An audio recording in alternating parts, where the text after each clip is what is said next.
So mao na nga karon kini sila mga doktor ni sila sa medicine, si Doc Loy, surgeon na pathologist si Doc Sione. Pero matawag na to ni sila nga taas na kay ilang kasinatian about family. Tighandol ni sila wayamoy na pare rong labi na mga bagong pare, wayamoy na pare nga di moagi sa ilang kamot. Ngano man mo undergo man nagpaire no na sa ilang paire na mo na mga encounter na siya sa mga ginikanan o sa kining mga anak. So mao na nga og mag-isgot tag relationship sa pamilya, kay mao sila ani na matawag to expert sila ani dili lang sa pag-opera o di kamaw sila ang opera o pagbati telepon di ba dok? So mao na nga mao ni ang atong unod karon si salamat nga na actually naani sila schedule sa Sibilia pero tungod lagi kay igidabdaban man ni sila sa Espiritu Santo. Sila dili la kay sila bidabdaban gyud mao nga niya sila karon ning gipili nila nga mo giguban sila nato kay wa man pud sila itok kuno sa Sibilia mo na dako kay na nga opportunity na to nga salamat kay sa ilang pagsanong. Mao nga dili na nato langanon kay ang atong oras sige jud nagdagan gahapon ra ko kabantay na sige dagan bisag way gagukod. No mao na nga dili na nato langanon no ang atong speaker karong palisa ang duha ka doktor sa atong ministry, volunteer siya sa atong ministry, si Doc Loy og Doc Sione Halad. No, halad yun sila sa ilang panahon. Una sa tanan, salamat Brad Sherwin. Nga salamat po kaninyong tanan ning paghatag ninyo o kahigayunan nga makatapok ta karon nga mohatag pod o sort of input no. Mo na ingon nga we cannot give if we don't have no. Unya gayon ni Sherwin nga mga doktor mi no nya usahay imbitaron mi nga sa mo gamit mi og mga bersikulo mingon po to kuan nga usa ka pastor ka o doktor. Doktor ko no kay og imo ko ninyong pastor malay na hong nga na pasdok na pasmadong doktor. Pero anyway sa dili pa ta mo padayon nag-open ng prayer na matano tanan no. Again, among i-introduce among kagalingon, no? Ako si Loy, itong partner. Sa una, sa Mayor Cosalbo, dito mo yung luganahan mo first lady. The one and only lady kay first lady na kay second lady. Pero anyway, ang among ipaambit ron is about family, no? Kay sa tinuray, kitang tanan man gyud gikan o kabahin man gyud sa usa ka banay no.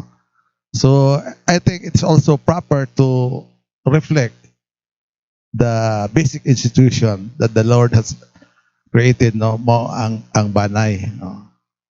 Matod pa ni Saint Pope John Paul II, Pope man before Benedict, mingon siya nga the family is the heart and soul of the church and community. Nga ang banay ko no mo nay kasing-kasing yang ipasas ko niya sa simbahan o sa katilingban. So sa physical nato nga tawhanon nga paglantaw dagha mga organs dagha mag parte atong lawas no pero unsa may kina importantihan. I think all parts of the body is important no. Nakakita na ba mo og na stroke nga paralyzed no. Ang hinungdanan na tungod kay ang ugat sa iyahang auto kada himbuto tungod sa taas ng pressure. Dili pwede pa nanayuban mabuhi ana for one more than a year. Kaya ako'y pasyente ro no. Before the pandemic hantod karon buhi pa pero stroke dili siya ka lakaw, dili siya ka kuan, dili siya ka sulti. Nya pwede pod may stroke ka mamatay ka within a day. Pero ang kasing-kasing gani mohonong gunag pitik within 5 minutes death is already certain. Mo na nga kaming mga doktor, tanaw na dito, paminaw ang imong heartbeat, kuhaan ka diri oximeter niya, zero gani na, straight in line na death is already certain. Mao po na nga ingon si Pope nga ang banay mao'y kasing-kasing sa katilingban o sa simbahan. Kaya umaguba gani ang banay, kuba gyud ang simbahan o ang katilingban. Oh. Mingon pag siya nga, the future of humanity passes through the family. Oh. Wa matingali, sad to say, no, nga ang ato ang pangagapanan karon nagbalaod nga same-sex marriage, no, kanang Sugo Bill. Amo gyud nang gikuha dito sa Human Life International kanang Sugo Bill lagi. In fact, most of our legislators are Katoliko. Ana. Mo na gikuan the future of humanity passes through the family. Unsa pag kahimong pamilya kon the same-sex marriages, no? Ingon si Pope John Paul II nga unsa gani kanang katilingban no? Naay sa nga na kusog mamarigla, daghang krimen, dili na mao ang katilingban mo sa kung dili ang banay, no? Mao nay kamatuoran. Unya mingon siya nga ang banay mao nay unang eskwelahan, dili ng Corilla Elementary School or Corilla o Albuquerque Elementary School. The family is the first school where there are 3 R's diha, no? Reverence to God. Diha unta sa banay makakaton ang mga bata how to respect God, how to adore God, how to worship the Lord. Unya diha ang magsugod ang responsibility. Diha magsugod ang respect to parents and elders. Ana sa mong banay. O sa eskwelahan pod, naman pod diha man makakaton ta og 3 ka R's, no? Reading, pagbasa, pagsuwat, writing, kadang another R, arithmetic, no? Pag subject na.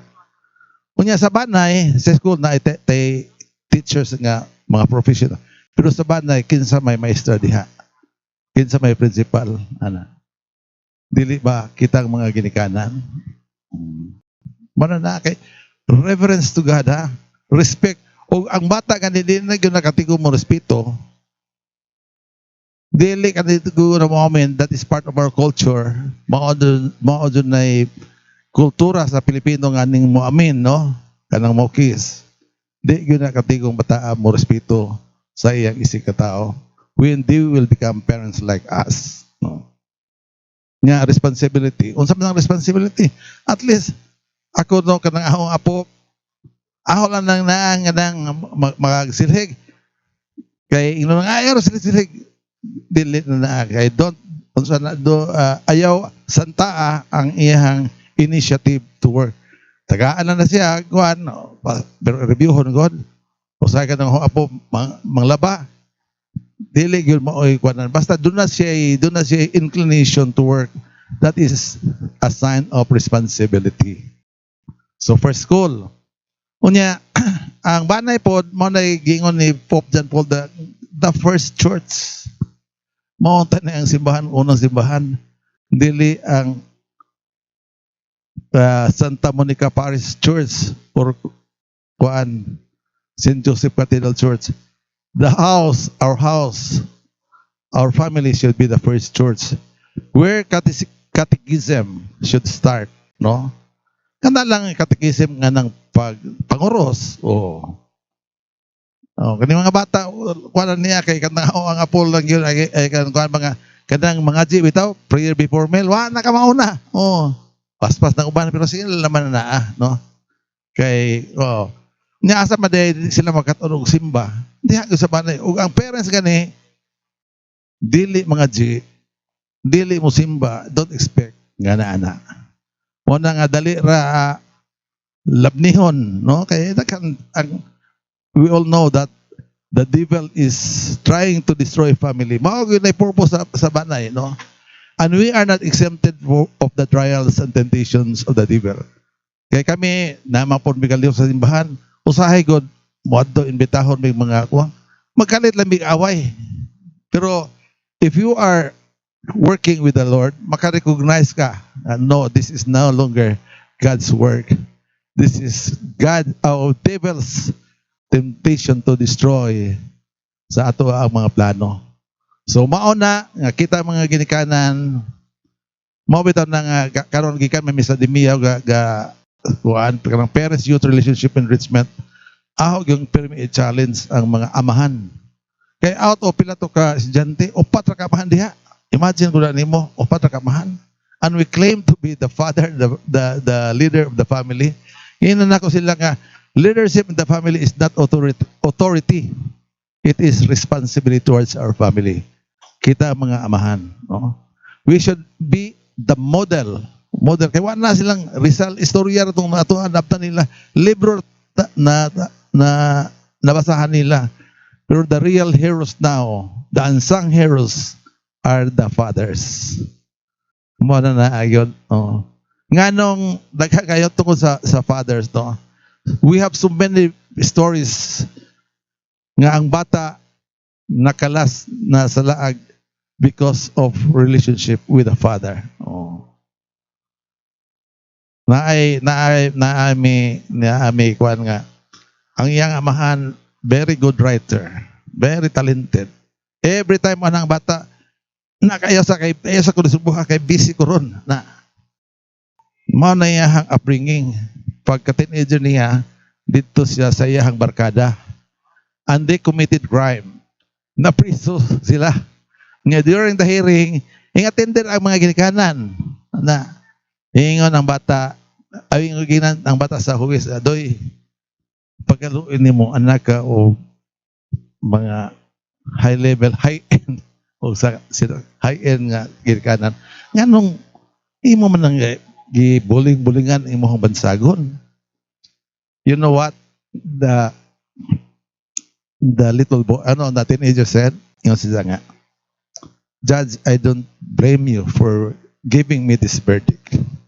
I don't blame the policemen for arresting me because they are just doing their job. I blame my parents here because they are not doing their job. Mato, no? So, mo na mga ako nagingon permi na ako na ingon sa mga fathers, especially fathers. So again, ang ato ang banay should be the church, no? Where morality should makita nila ang moralidad. Oh. Hindi naman ngayon sila nga maggamit og pera sa naman. Dili naman nila na mao namin ni karon. Oh, mao naman ni. Oh. Magminyo laki-laki mao na there are only two countries, no? Ang Vatican ng Pilipinas, nawa mo kuan. That is the work of our adversary, the devils, no? They want to destroy the family. Mao gyud na yung unahon gyud kaysa gingon ni Pope John Paul II. The future of humanity passes through the family. Kung masipyat gyud ta, maguba gyud ang atong banay, guba gyud ta. Oh. Wana nga sus. Unya, ang third is the family should be the first government. Gobyerno ba? Di ba ang gobyerno mo man sila naghimo og mga balaod? Mo man na sila mga dunate leaders. So diya po sa banay, doon na po tayo mga rules, no? Ngayon nga, mingon ta nga, doy, dili gyud ka mo mag-inom-inom, no? Tabako, mulig dugay gabi mulig kanang mulig jud sa iyo, dili sa iyo sa buntag. Sa iyo sa hapon, no? Ana ba? Doon na tayo rules. It could be written or unwritten rules. Depende po na sa inyong practice sa itong banay, no? As long as it is not influence, it will not give bad influence to the children or any members of the family. I tell you, no, kining cigarette smoking, I'm a surgeon diya sa Gilares sa una. Karon retire na ko. Dili retired, change of title. kinadaghanan ko o pasyente nga gitubuhan diri. Kay the most common complication of cigarette smoking is lung emphysema. Lung emphysema. Ang imuhang baga na mubukad, nya di naka pump ana. Oh. That is the effect of cigarette smoking. Gawas pa ng lungs kay ana man ka. So many chemical substance sa chemicals sa smoking nga very dangerous to your heart, no? To your blood vessels. Daghan na. Oh. Pero mingon mo nga, si doktor ko kusog malagi. It is not a guarantee nga even health professionals dili na sila makadisiplina. The bottom line here is discipline, no? If you value your life, if you believe that your life is the temple of the Holy Spirit, then you can discipline yourself. Mo na. Oh. Mamanay, kay kami mga doktor sa tinuray, dili mami makahil, no? Si Dr. Halad, maybe can control your illness, can control your pain, but healing is not mine. Ingon ang Ginoo na, I promise you healing. Oh. Remember that your body is the temple of the Holy Spirit. Ug imuha ng patakal kag inom na hubog-hubog, while left and right, diha, you know what? If you reflect, kining away sa pamilya, that is not the work of God. That is the work of the devil. Just to broke your family. Just to break your family. O maguba na ang banay ninyo, kasi may mapiktahan. O kung mapiktahan ka. Pero the more affected are the children. So many, wanang na. So, as a government, mga basic unit ng atong pamilya, kita yung mga ginikanan should be the leaders, no? Sa unang ingon, layo na to si Rizal. So many centuries ago, kita na maoy the modern day heroes. To be a modern day heroes should be the model of our children. To be the model of our wife, no? Because kining kami niyo on manggod, dili man ni business transaction. This is a covenant of love, no? You have to invest, dili lang imuhang pagkamaayong laki, your strength. You have to invest your strength and your weaknesses. You should know nga doon na dili mo perfect nga kapagkatao na amoy weaknesses, na amoy strength, no? Kaya matod pa, og business transaction na, butata 40 ang asawa, 60 o ang bana, divided by 40 plus 60, 100. Pag-divide na, ang 40% ato sa asawa, ari. Whereas in a covenant of love, you invest 100% of your strength, you have to invest 100% of your weaknesses. 100 plus 100 is 200. Divided by 2 is 100 lang yapon. 100% lang yapon.